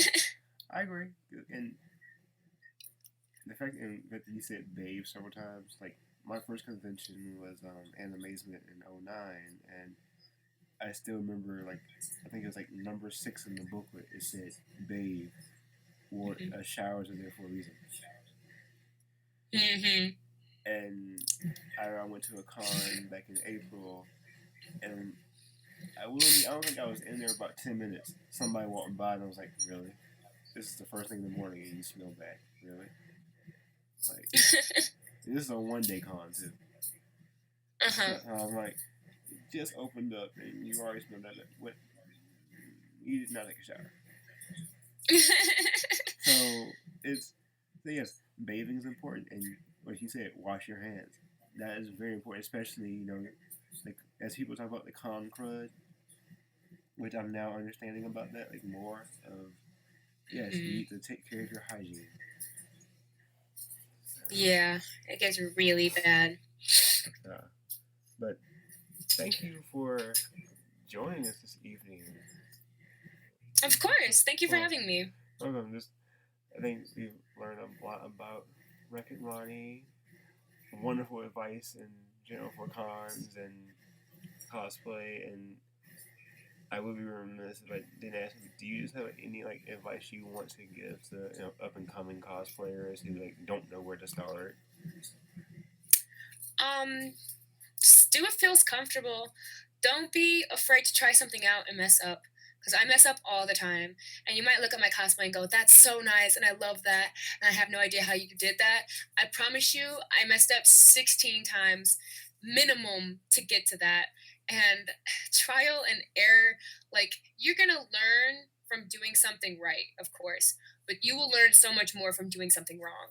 So just don't let it hurt you too bad. Like I know nobody wants to mess up because it's just not fun and you spent money on it. I'm impulsive. I mess up all the time. Like just don't worry about it.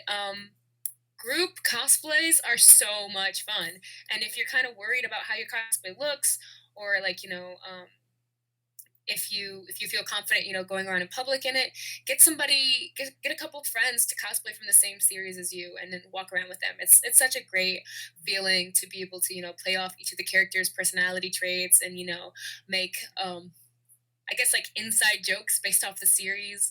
And it's just a lot of fun. Group cosplays are some of like the most fun I've had cosplaying, like regardless of how good or bad the cosplay was. Um and just have fun. Don't worry about being the best because honest to God, there's always going to be somebody better. Like, I don't think I'm the best of anything that I've done, and I don't expect to be, even if I might have tried, which I don't even really think I have done, to be honest. Just your cosplay is yours, which means that it's perfect for you because you have it and it's yours and just don't sweat the small stuff. I guess like you'll have fun. Just chill out, relax, and do you. You just gave me a question. What's up? Has anybody ever asked you like, or anybody come to you like, "Hey, you're that cosplayer"? Like they just know you as being that character. Oh, for probably 2 years, I was that Dave cosplayer. It got really weird to a point, to be honest. I don't want to say I was like the most known Dave cosplayer ever by any means, but I was pretty known, and really only known for being Dave, which caused me to want to break out of that a little bit more. I wanted to be more than just that Dave cosplayer. I wanted to be like, Ronnie, the cosplayer. And for a while, it was kind of weird. If you've ever read Homestuck, like the characters are very vague, very ambiguous. There's definitely like weird background given to them, but not the kind of things that would apply to a lot of everyday situations. So headcanons in this fandom ran amok, especially for like individual character quirks. And there was a really interesting period of my life where everything I did turned into a Dave Strider headcanon. And it was kind of funny that every time I would tell somebody on my Tumblr, yo, I'm doing this, and this is what I'm doing, people would say, oh, that's so Dave. Dave would totally do that. And I'm like, no, I'm doing that. But I was inseparable from Dave for a little bit. I made a status about being lactose intolerant, and they were like, you know what? I could see Dave being lactose intolerant too. And I was like, what? Okay. Or I have a Hello Kitty robe. A lot of people know about my Hello Kitty robe because I wear it a lot, and people will see it in like me working on things or just taking selfies. I have an infamous Hello Kitty robe, and I wore it one time as Dave. I was like, because I had like my glasses and my wig and everything on, but I just had like the Hello Kitty robe on, and I was like, I'm cool. And everyone's like, Dave would so have a Hello Kitty robe. He totally would. And it was kind of weird, but I liked it. I think it was a cool kind of weird. It's just like you guys are bending the truth. I don't think Dave would do that, but I appreciate your enthusiasm and your dedication to making Dave the most Ronnie he can be. And it just kind of like when I would do things, people would be like, "That's so Dave." It became like Raven. I was that so Raven, but it was that so Dave. That's funny. Like it sounds to me like your genres of choice of cosplay, like as I said earlier, like eclectic. Like you have like it's like your genres like are I won't say all over the place, but I can't think of the right word for it. But you like to jump between the different genres.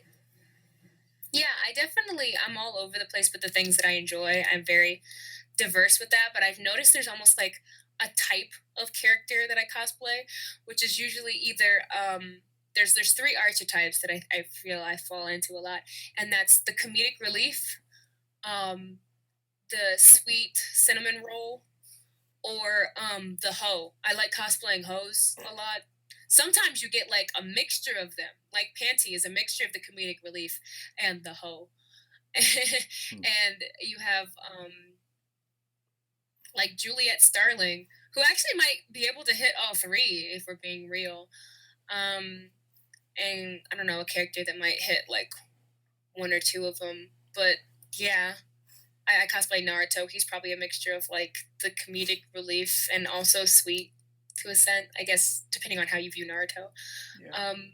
But yeah, I have like, even though I'm all over the place with that, there's like a certain type of character that I'll cosplay, and a lot of people will like give me recommendations, and like I'm not saying don't send me recommendations because like you could totally do that, but if I don't connect with a character on a personal level, that's usually what catches me to like cosplay them. I have to look at them and be like, I see myself in them, because like I like making cosplays. It's like, but that's not what I originally got into cosplaying for. I like embodying the character. Like you'll catch me at con like full out RPing this character. I do take breaks. I don't do it all the time. But a lot of the times the characters that I choose just kind of like sound like me in general. So like even when I'm taking a break, I still kind of sound like them, which was weird, especially for Dave because I could never stop being Dave, even when I was trying to take a break. But yeah, I went off on a tangent. Oh, fine. No, that was no problem because I was just wondering because like I just thought like I just kind of noticed and I forgot you did crap I'm drawing a blank. Emperor's New Groove. What was the cosplay? I'm drawing a blank. Uh, What they look like? Did you say Cusco? Yeah, I cosplay Cusco. That was Emperor's New Groove, right? I can't remember. Yeah. Okay. I just had no I'm tired. Okay. Yeah. Yeah, because I think I saw. I was like, I remember that and Starfire and Panty and there's the other one. So Dave. So I was like, yeah, you're jumping between in Naruto. You're jumping between genres, but I can see your connections. Hmm. Okay. Huh. And I think that's a good way to know, like, when people see you, they won't just know, oh, they come with the same cosplay again. So, Yeah, I try to switch it up. I've been, or at least recently, I try not to be a one trick pony. But if there's a character that I love a lot, you're gonna see it a lot. Like you're probably gonna see a lot of Cusco for a while because I love being Cusco. Cusco is me. Um, Here's another piece of advice: if you see a character cosplaying, if you see someone cosplaying a character that you like, and they have like a catchphrase or something that like they're known for saying, they've heard it 300 times that day. You don't need to. I can't explain to you how often I'll go through a con or how many times in a day if I'm wearing Cusco that I'll hear you threw off my groove, and I'm like, yes, I know, I threw off your groove. And at Colossal Con, which is when I debuted it last year, every 5 feet somebody said that to me. Every 5 feet. wow. For like the entire span of me wearing this costume, I was like, shut up. I love you all, but shut up. I got you. Okay, so this is where you need to make your own thing, like, or if they allow you to have signs like something like Hmm. I know. This has something like I know what I did, and Yep. I need to be their response, and they're like, okay, they get it. Um, They knew. and before the comment section attacks me for not responding to something that you said like an hour ago, Hmm. You said that you play sports. So what have you played, or what do you play? I did not ask Ask in terms of what? I'm sorry. because like, you mentioned sports earlier, and I forgot to ask you. Oh, right. I don't play like organized sports anymore. When I was younger, I played baseball for a little bit, and then I realized like the dust kind of like messed with my breathing a lot, so I couldn't really do that. I enjoy playing volleyball, like intramural. I think that's a lot of fun. I like playing volleyball. I get really competitive when it comes to volleyball, and I'm not that good though. That's why I play intramural. Like I can't spike to save my life, but I'm pretty good at like setting. Um, I'm really good at like doing like libero, like getting the ball off the ground type stuff. I like playing basketball with my friends, uh, but I have really bad like air circulation, and a lot of times running back and forth across the court, like I end up like laying down in the middle, and I'm like, I'm done. You guys just go on without me. My favorite sport to play though, and this is gonna sound so stupid, but I love playing badminton. It's a lot of fun because my mom used to play badminton with me a lot when I was younger. We would go outside, and like every time we have a cookout at my family, we'll set up a net and we'll play badminton. And it was just like a fun family thing that we played together.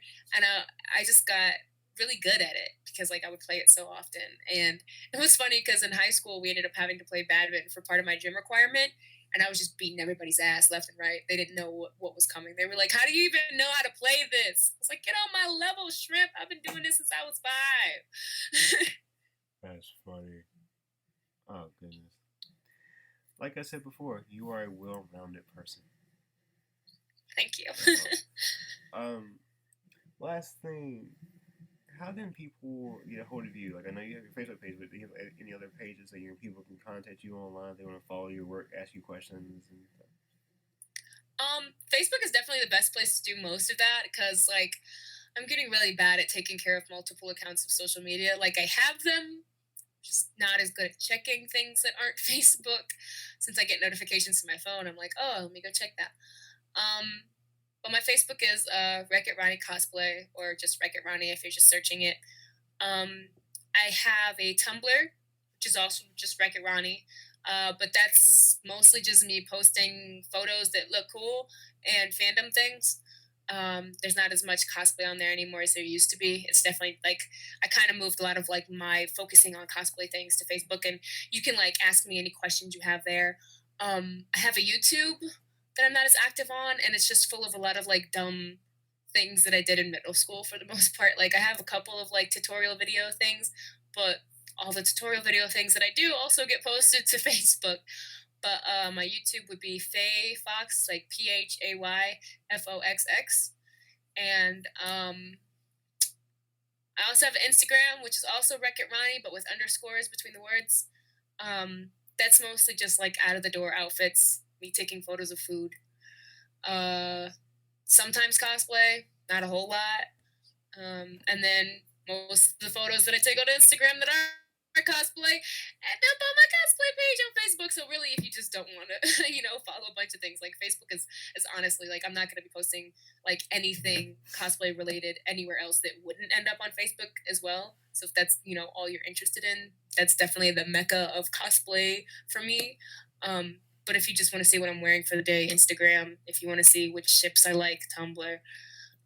If you want to see, which let's plays I'm watching or which memes I'm enjoying at this time, you can go to my YouTube and look at my favorites or something. But yeah. Okay. And okay, absolute last question. If money was no option, what cosplay would you do? Ooh, I thought about this a couple times. I think part of me wants to do, even though it would be so hot and I'm really claustrophobic, so this would be a bad idea. If my claustrophobia somehow fixed itself and and money was no object, I would love to do a fursuit version of the nine-tailed fox. Just like have huge tails and like run around the con like looking like QB and like just being scary and fluffy.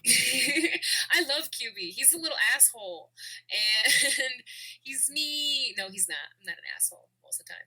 And but I always thought it'd be kind of cool to do that. And I would like to do like a big armor costume. But like I said, like a lot of the reasons I pick out characters are because I connect with the character and not so much just I really like that design. So there's so many cool designs that I've seen that would be cool to do, but like I just haven't done them because I'm like I don't connect with this character.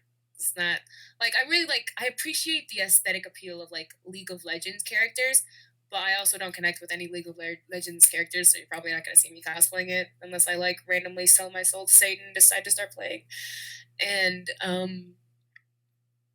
but I do Blizzard characters in general just look really cool.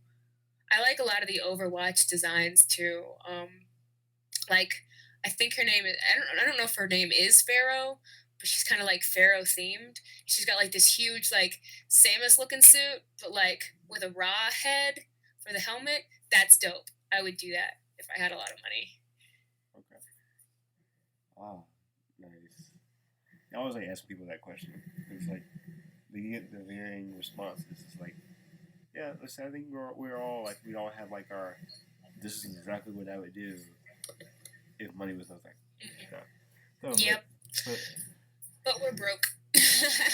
Yay, broke life. Yay. But again, as we said before, take care of your priorities, people. This is a hobby. Yep. So, but thank you. It was fun. Of course, I had fun too. Thank you.